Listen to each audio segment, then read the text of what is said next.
Good time here. It's 2-drink minimum radio time here behind enemy lines. Russ, you want to open this up for people yet, or you like we'll talking? Open up. I got one more topic I want to talk about. So the Democrats are going buck wild across the country against the Confederate flag and changing the names of their Thomas Jefferson dinners and clubs and all these things because these people were former slave So we owners. changing the name of William Jefferson Clinton now? Is that what's going to happen too? Are we going to do that? Or is that going too far? How about we change the name of the Democratic Party? There has never been, and I've said this on shows past, there has never been a Republican president to serve his entire term in office with slavery being on the books. Never happened. Abraham Lincoln was the first Republican president, and under his watch, slavery ended. Can we say the same of Democrats? We cannot. The Democratic Party was the party of the Confederate flag. The Democratic Party absolutely was the party of slavery, Jim Crow, separate but equal, and all this other nonsense. So if you want to start changing names and burning flags, why don't we change the name of the Democratic Party to something else? I think we should take suggestions for that during the show. If you're in the chat room right now listening to the show, we want to thank you for joining us in the chat. For those of you who are listening to this on rebroadcast or on replay or on demand by downloading it from our Spreaker account, check us out in the chat room on a live show. Where the heck are you? Come on down and hang out with us. It's always a great time. We love to borrow from the chat room any chance we get, and we love to talk about anything that you want to talk about while the show is going on. Let's open some stuff up here right now, Russ. We've got some of our regulars. We've got some irregulars. We'll go a little open topic, but we'll also talk about what we've been talking about. For instance, we have our good personal longtime friend. I know I use that for Russ, but whatever. My good friend and road dog, who just traveled with me to Cleveland, the Yak Attack, Yak Bard. Yak, what are you thinking about this Democratic field? Or, is this going to be not just a horse race? Is it going to be a wheelchair race? So much to choose from. I couldn't be more excited about the Democratic field. Seriously. As a Republican, though, right? Yeah, pretty much. This would be the dream handicap field for a Republican. You know what? It doesn't get better than having Hillary and Biden fight it out. Russ is enthralled right now with opening up the mics to people. You try to take a microphone from Russ Gallo, this is what happens. He loses interest very quickly. No, I'm with you. Let's spice it up, though. What are we talking about? Yeah. Let's get this. Yeah. What's a big thing in the news that you want to talk about right now?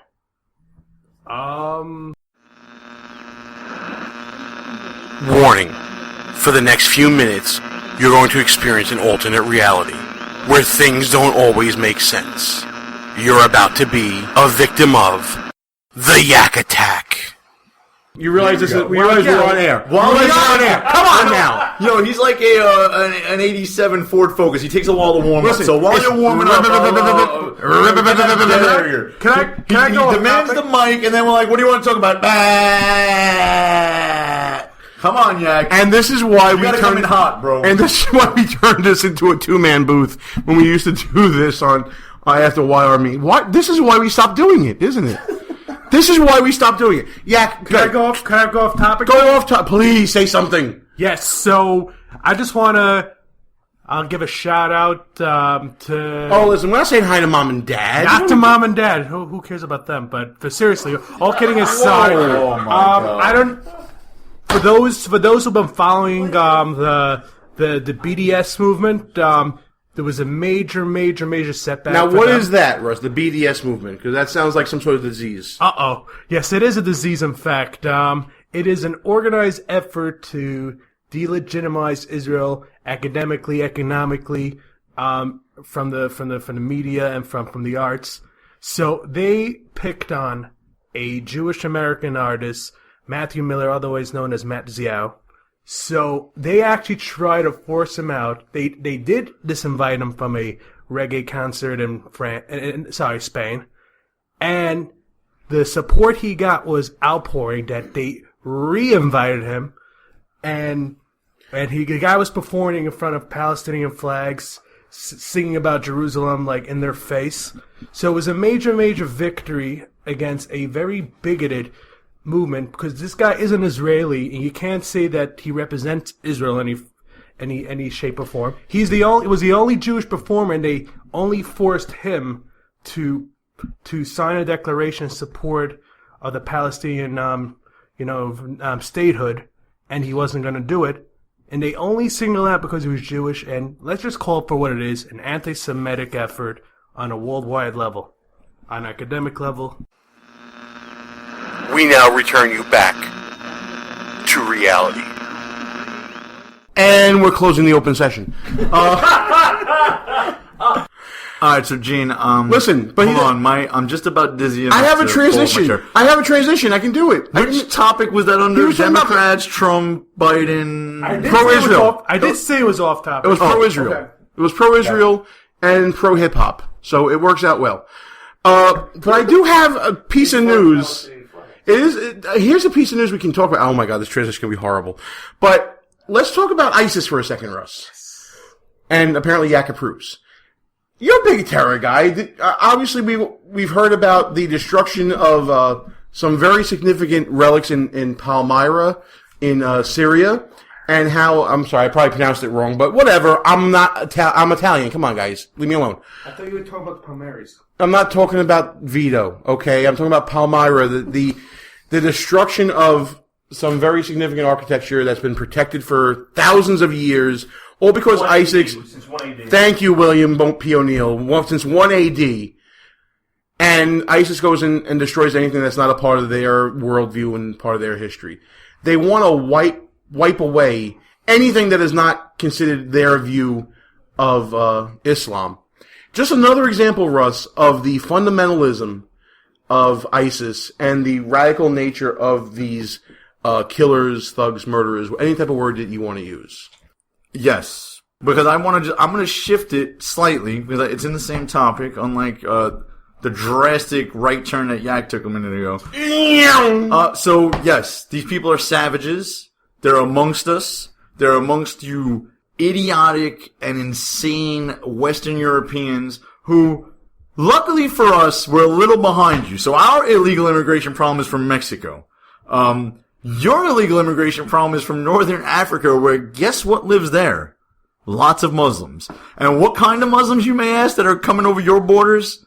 The kind that go on trains in France with AK-47s, razor blades, and pistols. Thank you, yes. So these maniac Muslims go into your transit systems, and with hundreds of French people on board, the four men I might add, the four men who get up and stop them, 3 of which were Americans, young Americans, the best this country has to offer. 2 are military men, 1 in the Army National Guard, hoo-wah, and 1 from the Air Force. Another one was a college student and an older British gentleman who came in after the fact as a 4th guy. What was missing was any Frenchmen or women, or any women at all for that matter. Well, this is typical throughout history though, Russ. But thank God for American men.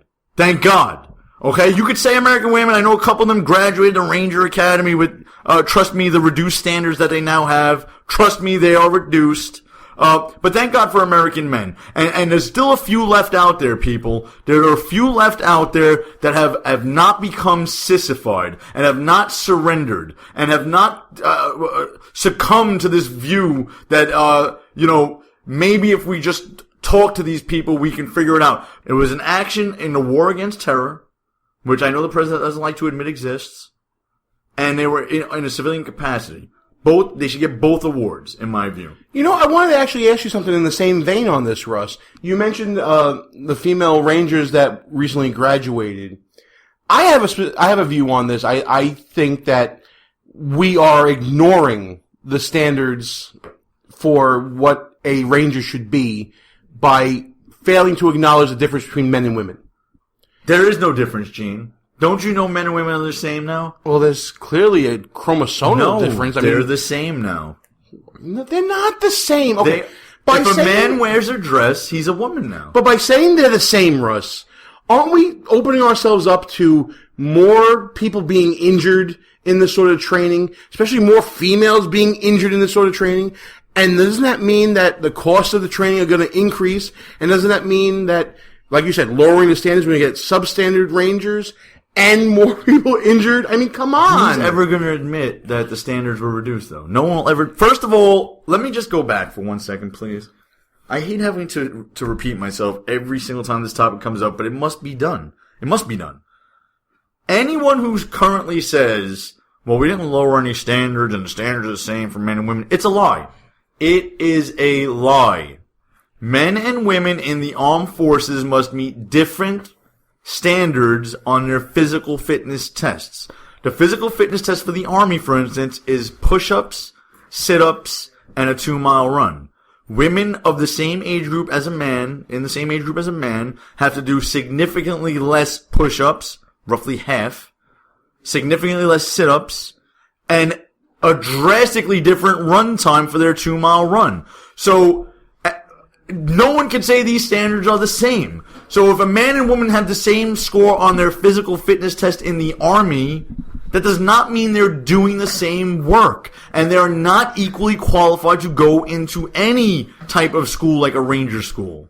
Well, William, you were in the Air Force, right? Yeah, that is correct. And the same holds true in the Air Force. It's even worse. It's less than half, significantly less than half, for the same, virtually the same standards. We're talking push-ups, sit-ups, run, your weight, and waistline. It is ridiculously easier on the female side.